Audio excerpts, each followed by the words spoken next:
Assalamualaikum warahmatullahi wabarakatuh. Perkenalkan, saya Septi Adela dengan NIM 3202402060 dari kelas MIF 4C. Pada video ini saya akan mempresentasikan hasil penelitian saya yang berjudul Analisis Faktor-faktor Pembentuk Indeks Pembangunan Manusia di Kabupaten Sambas menggunakan algoritma regresi linier berganda. Video ini akan saya bagi menjadi 5 bagian utama. Yang pertama, latar belakang masalah. Yang kedua, tinjauan terhadap 2 jurnal acuan. Yang ketiga, proses pencarian data dan penyiapan dataset. Yang keempat, pembahasan kode program secara lengkap. Dan yang kelima, analisis hasil serta kesimpulan. Mari kita mulai. Indeks Pembangunan Manusia atau IPM adalah indikator komposit yang dipakai untuk mengukur keberhasilan pembangunan manusia suatu wilayah. IPM dibentuk dari 3 dimensi, yaitu umur panjang dan hidup sehat yang diwakili oleh usia harapan hidup atau UHH, pengetahuan yang diwakili oleh harapan lama sekolah dan rata-rata lama sekolah, serta standar hidup layak yang diwakili oleh pengeluaran per kapita yang disesuaikan. Kabupaten Sambas menunjukkan tren IPM yang terus meningkat dari 59,81 pada tahun 2010 menjadi 71,20 pada tahun 2024. Namun, pertanyaannya, faktor apa yang paling berpengaruh terhadap kenaikan ini? Apakah kesehatan, pendidikan, atau ekonomi masyarakat? Untuk menjawab hal tersebut, penelitian ini menggunakan metode regresi linier berganda, sebuah metode statistik yang mampu mengukur pengaruh beberapa variabel bebas terhadap satu variabel terikat secara bersamaan maupun sendiri-sendiri. Rumusan masalah dalam penelitian ini ada 4.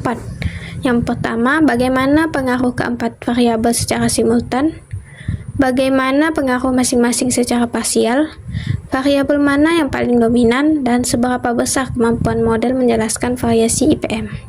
Sebagai dasar metodologi, saya mengacu pada 2 jurnal. Jurnal pertama berjudul Analisis Faktor-faktor yang mempengaruhi Indeks Pembangunan Manusia berdasarkan kabupaten atau kota di Jawa Tengah, yang ditulis oleh Nur Hurriyatullah Rona Nabila, Yulia Fitri, dan Priska Rismawati Arum, yang dipublikasikan di J Statistika Universitas PGRI Adibuana Surabaya pada tahun 2023. Penelitian ini menganalisis 35 kabupaten atau kota di Provinsi Jawa Tengah pada tahun 2022 dengan variabel dependen IPM dan 4 variabel independen yang persis sama dengan penelitian saya, yaitu angka harapan hidup, harapan lama sekolah, rata-rata lama sekolah, dan pengeluaran per kapita. Dari sisi metode, mereka melakukan 4 uji asumsi klasik: normalitas dengan Kolmogorov-Smirnov, autokorelasi dengan Durbin-Watson, multikolinearitas dengan nilai VIF, dan heteroskedastisitas dengan scatter plot, sebelum melakukan uji kelayakan model berupa uji F, uji T, dan koefisien determinasi. Hasil yang mereka peroleh sangat kuat, nilai R-square sebesar 99,9%. Artinya, hampir seluruh variabel IPM di Jawa Tengah dapat dijelaskan oleh keempat variabel tersebut. Seluruh variabel independen terbukti berpengaruh signifikan terhadap IPM dengan signifikasi di bawah 0,05 pada uji T maupun uji F. Persamaan regresi yang mereka hasilkan menunjukkan bahwa keempat variabel berpengaruh positif terhadap IPM. Kontribusi jurnal ini bagi penelitian saya adalah kerangka metodologis yang lengkap, mulai dari struktur uji asumsi klasik hingga cara membaca dan menginterpretasi output regresi yang saya terapkan pada konteks data Kabupaten Sambas. Untuk jurnal kedua berjudul Pengaruh Pengangguran dan Indeks Pembangunan Manusia terhadap Pertumbuhan Ekonomi di Provinsi Bali, yang ditulis oleh Vera Kristina dan kawan-kawan dari Universitas Kristen Satya Wacana, dipublikasikan di Jurnal Nuansa Akademik tahun 2022. Berbeda dengan jurnal pertama, di sini IPM justru diposisikan sebagai variabel independen yang mempengaruhi pertumbuhan ekonomi. bukan sebagai variabel yang dipengaruhi. Data yang digunakan adalah data time series 10 tahun dari 2012 hingga 2021 di Provinsi Bali. Temuan menarik dari jurnal ini adalah bahwa secara parsial, variabel IPM ternyata tidak berpengaruh signifikan terhadap pertumbuhan ekonomi. Dengan nilai signifikan 0,159 lebih besar dari 0,05, ini berbeda dengan variabel pengangguran yang justru signifikan. Namun, secara simultan, kedua variabel tetap berpengaruh signifikan dengan nilai R-square sebesar 89,7%. Yang penting saya pelajari dari jurnal ini ada dua hal. Yang pertama, cara menggunakan data time series dengan jumlah observasi yang relatif kecil, mirip dengan kondisi data yang saya ambil hanya 15 tahun. Yang kedua, pelajaran bahwa tidak semua variabel yang secara teori berpengaruh akan terbukti signifikan secara statistik, sehingga penting untuk selalu menguji secara empiris, bukan berasumsi begitu saja. Prinsip inilah yang saya bawa ke dalam analisis data Kabupaten Sambas. Saya tidak berasumsi keempat variabel pasti signifikan. Saya membiarkan hasil regresi yang berbicara. Selanjutnya, tahap pencarian dataset. Data yang saya gunakan adalah data sekunder resmi dari Badan Pusat Statistik Kabupaten Sambas dan Provinsi Kalimantan Barat, berupa data tahunan Indeks Pembangunan Manusia beserta komponen pembentuknya, UHH, HLS, RLS, dan pengeluaran per kapita dari tahun 2010 sampai 2024, sehingga totalnya berjumlah 15 observasi. Dataset yang saya cari di PPS ini sudah saya susun dalam format Excel dengan 6 kolom, yaitu tahun, UHH, HLS, RLS, pengeluaran per kapita, serta IPM. Format ini dipilih karena mudah dibaca oleh library Pandas di Python dan kompatibel dengan hampir semua software statistik lain seperti SPSS maupun Excel. Sebelum masuk ke pemodelan, saya melakukan pengecekan data terlebih dahulu, memastikan tidak ada nilai yang hilang atau data ganda, serta memeriksa rentang nilai setiap variabel melalui statistik deskriptif berupa nilai minimum, maksimum, kata-kata, dan standar deviasi. Ini penting sebagai langkah awal sebelum data dimasukkan ke dalam model regresi. Sekarang kita masuk ke bagian inti, yaitu kode program. Blok pertama ini saya gunakan untuk memanggil seluruh library atau pustaka yang dibutuhkan sepanjang analisis. Saya memakai Pandas untuk mengolah data dalam bentuk tabel, State Model sebagai library utama untuk membangun model regresi dan menjalankan seluruh uji asumsi klasik, Skippy untuk uji normalitas, dan Matplotlib untuk membuat visualisasi grafik. Semua ini hanya tahap persiapan, belum ada perhitungan yang terjadi di sini.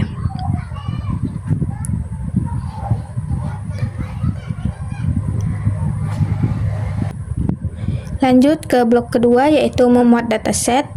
Di blok ini saya membaca file dataset IPM Kabupaten Sambas yang formatnya CSV, lalu menyimpannya ke dalam sebuah tabel yang saya beri dengan nama DF. Saya juga menampilkan jumlah observasinya, yaitu 15 data, sesuai dengan rentang dari tahun 2010 sampai 2024. Baris terakhir menampilkan seluruh isi tabel supaya kita bisa langsung memastikan datanya sudah terbaca dengan benar sebelum lanjut ke tahap berikutnya.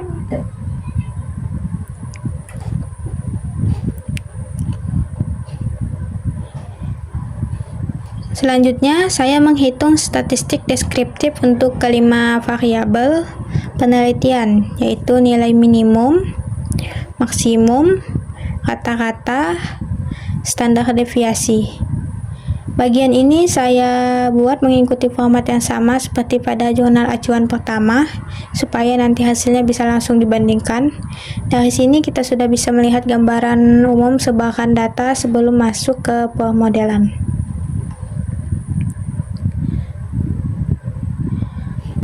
Selanjutnya, visualisasi tren IPM dan komponennya. Di sini saya membuat 4 grafik garis sekaligus untuk melihat tren IPM, UHH, HLS, dan RLS dari tahun ke tahun. Tujuannya supaya kita punya gambaran visual dulu apakah datanya memang bergerak naik secara konsisten sebelum kita masuk ke perhitungan statistik yang lebih formal. Sekarang saya mulai menyiapkan variabel untuk regresi.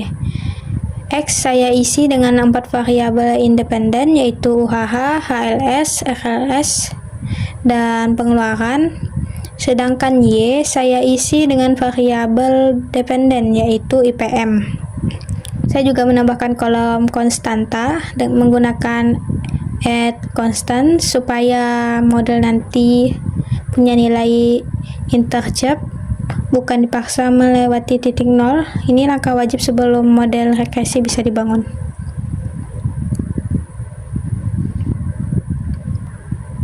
Lanjut ke bagian inti dari seluruh analisis. Di sini saya membangun model regresi linear berganda menggunakan metode ordinary least squares atau OLS. Lalu langsung menjalankan estimasinya dengan fungsi fit. Perintah model summary ini menampilkan seluruh hasil regresi sekaligus, mulai dari koefisien setiap variabel, nilai T, p-value, sampai R-square, dan UGF. Jadi satu baris kode ini saya sudah menjawab hampir seluruh rumusan masalah penelitian saya.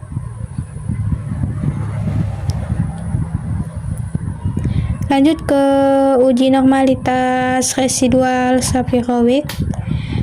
Setelah modal jadi, saya mulai menguji asumsi klasiknya, dimulai dari uji normalitas. Saya ambil dulu nilai residualnya, yaitu selisih antara IPM aktual dengan IPM hasil prediksi model. Lalu saya uji dengan Shapiro-Wilk.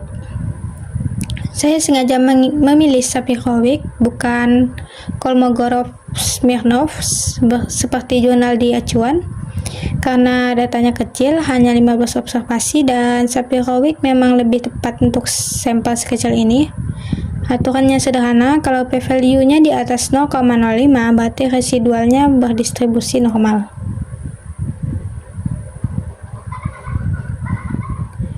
Lanjut ke uji autokorelasi Durbin-Watson. Di sini menghitung nilai Durbin-Watson untuk menguji autokorelasi. Ini penting karena data saya berbentuk time series tahunan. Jadi saya perlu memastikan residualnya di 1 tahun tidak berkorelasi dengan residual di tahun sebelumnya.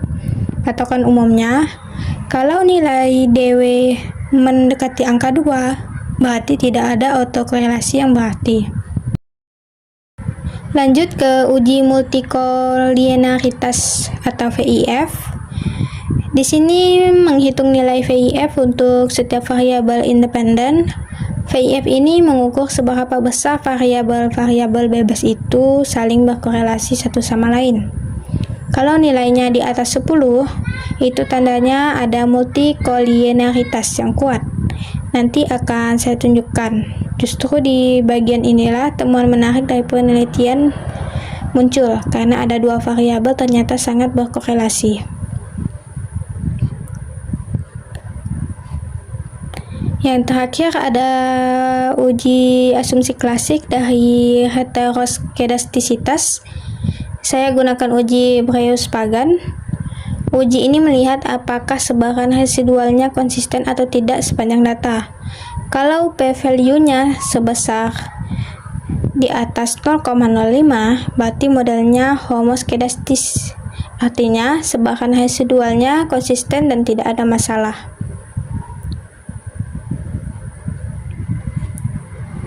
Supaya hasil uji heteroskedastisitas tadi lebih mudah dipahami secara visual, saya buatkan scatter plot antara nilai prediksi dengan nilai residualnya.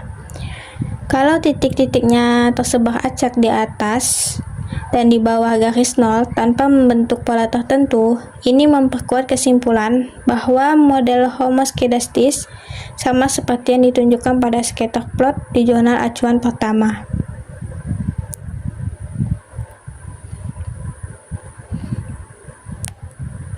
Lanjut ke uji kelayakan model. Di sini jawaban dari rumusan masalah yang saya lakukan. Saya tampilkan nilai uji F untuk melihat pengaruh simultan, nilai R-square untuk melihat seberapa besar model ini bisa menjelaskan variasi IPM,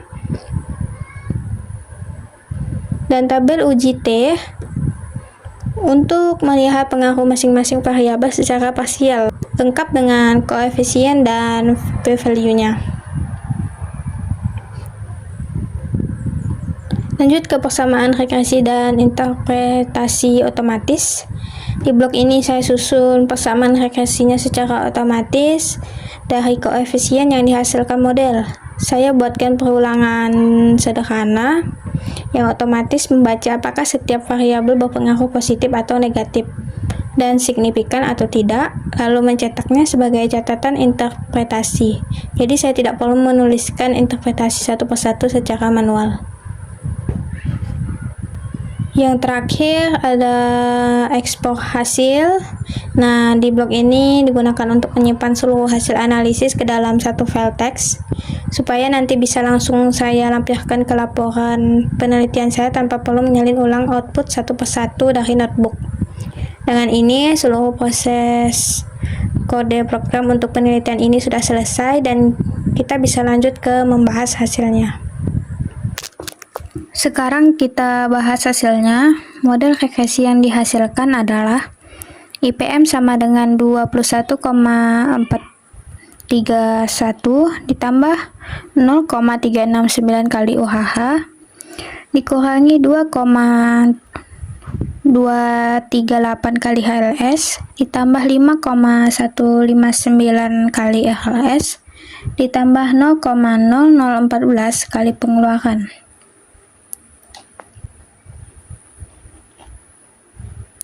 Lalu dari uji F diperoleh nilai F sebesar 380,25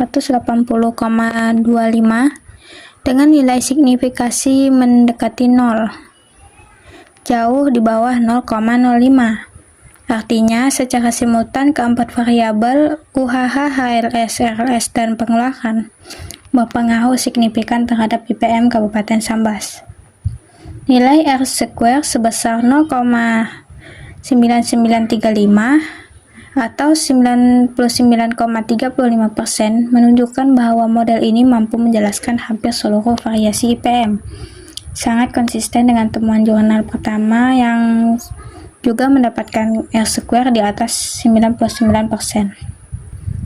Secara parsial, hasil uji T menunjukkan bahwa variabel UHH dengan p-value 0,0002, variabel RLS dengan p-value 0,0127 dan variabel pengeluaran signifikan dengan p-value 0,00001. Ketiganya di bawah 0,05, namun variabel HLS memiliki p-value 0,1973, lebih besar dari 0,05, sehingga secara parsial tidak signifikan.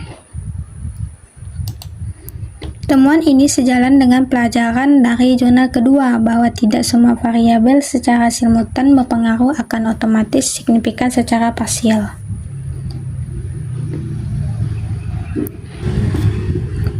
Pada uji asumsi klasik, hasil normalitas Shapiro-Wilk menunjukkan p-value sebesar 0,8986, jauh di atas 0,05, sehingga residual berdistribusi normal. Untuk uji Durbin-Watson menghasilkan nilai 1,88, mendekati angka 2 yang mengidentifikasi tidak ada autokorelasi berarti. Untuk uji Brouillard-Pagan menghasilkan p-value sebesar 0,3318 di atas 0,05, artinya tidak ditemukan gejala heteroskedastisitas.